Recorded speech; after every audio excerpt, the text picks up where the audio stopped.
Hi everyone, কেমন আছো? আশা করি সকলে ভালো। আমিও খুব ভালো আছি। রূপুর ডায়েরির নতুন একটা ডেলি ব্লগে তোমাদের জানাচ্ছি আবারও একবার ওয়েলকাম। আজকে খুব সকাল সকাল আমরা সকলে রেডি হয়ে পড়েছি, কিন্তু বেরোচ্ছিটা কোথায়? সকাল সকাল ব্যাস কান্না শুরু বায়না। যাই হোক, সকাল সকাল বেরোচ্ছি আজকে এক মাসির বাড়ি। আজ আমার এক দাদার জন্মদিন, সেখানেই যাব। সারাটা দিন ওখানে আনন্দ করব আর সবটা তোমাদের সঙ্গে শেয়ার করব। চলো, অনেক দিন পর একটা নিমন্ত্রণ বাড়ি যাচ্ছি, খুব আনন্দ। সকাল সকাল যাচ্ছি কারণ মাসির বাড়ি, হাতাহাতি সব কিছু করে দিতেও হবে। তো চলো, সারাদিন কি করব না করবো সবটা শেয়ার করব, পুরো ভিডিওটা দেখতে থাকো। ও মা, এ কি কাণ্ড! এসে তো দেখি বাড়ি একদম ফাঁকা, কেউ আসেনি এখনো পর্যন্ত। শুধু মা এসেছে আর বড় মাসি এসেছে, আর কেউ আসেনি, পুরো বাড়ি ফাঁকা। আর আমার মা তো যেখানেই যায় সেখানেই একটু বসে থাকতে পারেন না, সব সময় খালি কাজ আর কাজ। এসেই লেগে পড়েছেন রান্নার কাজে। আর আমার ছোট্ট ছানাটাও কিন্তু এক সেকেন্ড বসে থাকতে পারেন না। উনিও ওনার কাজ করতেই ভালোবাসেন। উনাকে আলু দিয়ে দেওয়া হয়েছে, উনি আলুগুলো ধুয়ে ধুয়ে একটা জায়গা থেকে আরেকটা জায়গায় তুলছেন। মাও লেগে পড়েছে রান্না করতে, আর আমি এদিকে লেগে গেছি। সবাই আসার আগে আমার খুব জোর খিদে পেয়ে গেছে, তাই আমি মুড়ি তরকারি মেখে খেতে লেগে গেলাম। এরপর রান্না করতে করতে চলে এলো আমার ছোটো মামা।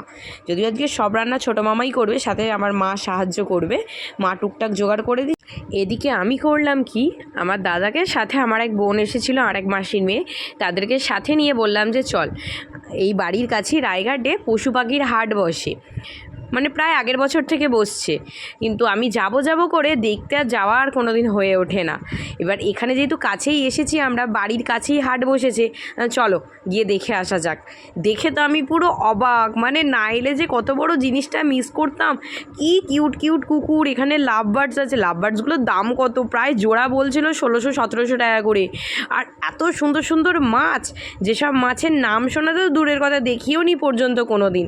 কত নিত্য নতুন রকমের মাছ, সাথে অ্যাকোরিয়ামের শেড, পশু পাখির সমস্ত রকম খাবার দাবার, নানান রকম প্রজাতির মাছ, নানান রকম প্রজাতির কুকুর, সাথে নানান রকম প্রজাতির পাখি, মুরগি, এইসবও বিক্রি হচ্ছিল।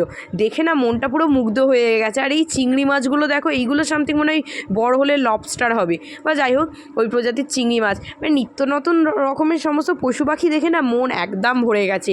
ইচ্ছা আছে আরও একবার আসবো। বড়মশাই তো আজকে এসে দেখতে পারলেন না, ও তখন পর্যন্ত এসে পৌঁছায়নি।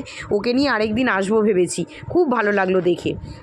এদিকে বাড়ি ফিরে দেখি সবাই এসে গেছে, আমার মামিরা, বৌদিরা, দাদারা, বোনেরা, সবাই এসে হাজির। বাড়ি পুরো জমজমাটি। আর এদিকে রান্নাবান্নাও প্রায় হয়েই এসছে বলা চলে, শুধু ভাতটা হয়ে গেলেই হয়ে যায়। আর এই যে আমাদের বার্থডে বয়, আজ এনারই জন্মদিন উপলক্ষে এখানে আসা, ওনাকেই দেখানো হয়নি। আর এই যে আমার বোন, আজ এনাকেও আইবুড়ো ভাত খাওয়ানো হবে, ওর সামনে মাসেই বিয়ে। তাই মাসি করলো কি, বললো এক কাজই দু কাজ মিটিয়ে দেওয়া যাক, ওরও জন্মদিন পালন হয়ে যাবে আর ওকেও আইবুড়ো ভাত খাওয়ানো হয়ে যাবে। আর এরপর খেতে বসিয়ে দেওয়া হলো। এখন চলছে ওদের দুজনেরই আশীর্বাদ পর্ব। আর এই যে খাবার দাবার সাজিয়ে দেওয়া হয়ে গেছে, আমি সাজিয়েছি প্লেটগুলো। কেমন লাগছে অবশ্যই কিন্তু জানাবে।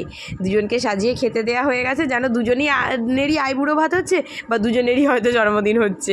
যাই হোক, এরপরে সবাইকে এক এক করে খেতে বসিয়ে দেওয়া হয়ে গেল, কারণ দুপুর অনেকটাই গড়াচ্ছে, এক এক করে সবাইকেই তো খেতে দিতে হবে। সবারই খিদে পেয়ে গেছে। কর্তামশাইকে বললাম তুমি আগে বসে পড়ো, এর পরের ব্যাচে না হয় আমি বসবো। ওর খাওয়া দাওয়া মিটলো, আমাদের খাওয়া দাওয়া মিটলো, সব মিটিয়ে বাবুকে একটু ঘুম পাড়াতে চলে এসেছি। উনি তো এত লাফালাফি করছেন, এত খেলায় মত্ত হয়ে গেছেন, ওনার ঘুম আজকে কোথায় হারিয়ে গেছে। তাই ওদের মধ্যিখান থেকে সরিয়ে নিয়ে এসে নিচের ঘরে নিয়ে চলে এলাম। এলাম নিচের ঘরে গিয়ে একটু তোকে ঘুম পাড়িয়ে দিই। এরপর ঘুম থেকে উঠে বিকেলবেলা ওনার জন্মদিনের কেক কাটা হচ্ছে। কেকটা এনেছিল আমার বোন, এনে ফ্রিজে রেখে দেওয়া হয়েছিল, ঠিক করা হয়েছিল বিকেলেই কাটা হবে। তাই বিকেলে সবাই যখন একটু রেস্ট নিয়ে ওঠা হলো, এরপর তো সবাই একে একে বাড়ি চলে যাবে, সেই জন্য ওকে বলা হলো চল এবার কেকটা কেটে নে। কেকটা কেটে এই যে মাসিকে ও কেক খাইয়ে দিল, আর মাসি ওকে কেক খাইয়ে দিল। বেশ দারুণভাবে কিন্তু জন্মদিনটা আজকে ওর সেলিব্রেট হলো। ও কিন্তু খুব মজা পেয়েছে এবছর জন্মদিনে। এরপর সেখানে আনন্দ করে বাবুকে বললাম যে চলো একটু রায়ঘাটের দিকে ঘুরে আসি, যেখানে সকালে পশু পাখির হাট বসেছিল ওখানেই বিকেলের দিকে মামিরা, বৌদিরা সবাই মিলে বিকেলের দিকে একটুখানি ঘুরতে আসা হয়েছে। ব্যাস, ওখানে স্লিপ দোল্লা পেয়েছে মাও বুড়ি, আর ওকে পায় কে, কি দোল্লা চাপার ধুম, ও তো স্লিপ দোল্লা খেতে আগাগোড়াই ভালোবাসে, আর পেয়েছে আর ছাড়ে কি, সে বাড়ি আসতে চায় আর না, নামতে তো চায় না। মা বুড়ি তো মানে একদম বসছে আর ইজিলি নেমে পড়ছে, আর আমাদেরটাকে যদিও ধরে ধরে নামাতে হচ্ছে, কিন্তু উনি ওখান থেকে আর নামবেন না, উনি ওখান থেকে বাড়ি আসবেন না, কোনো মতে নিয়ে আসতে পারি না। এরপর এখান থেকে একটুখানি ঘুরে টুরে এবার যাব, গিয়ে রেডি হয়ে বাড়ির উদ্দেশ্যে রওনা দেব। তো বাড়ির উদ্দেশ্যে রওনা দিয়ে আসবার পথে ওকে বললাম যে চলো ছাতুগঞ্জের মাঠে যাই, ওখানেও তো বজরংবলীর পুজো হয়েছে, ওখানেও একটু ঠাকুরটা দেখে আসি, আর মাঠে একটু মেলা বসেছে ঘুরে আসি। কিন্তু আমার আশাটাই কাল হয়েছে। মাঠে এসে দেখি মিকি মাউস দোল্লা, সে আর ওনাকে পায় কে? মিকি মাউস দোল্লা দেখে এত কান্না, ওকে সেই দোল্লা চাপাতে নিয়ে যেতেই হবে, এত কান্না জুড়েছে। আর দোল্লায় ও প্রথমবার উঠেছে মিকি মাউসে, তাও কোনো ভয় ডর নেই, ইজিলি উঠছে, ইজিলি নামছে, সেখান থেকেও ওকে বাড়ি নিয়ে আসতে পারি না। কর্তামশাই বললো যে আমি বাড়ি চলে যাচ্ছি, তুমি ওকে নিয়ে একটু পরে এসো, ও যেহেতু নামতে চাইছে না।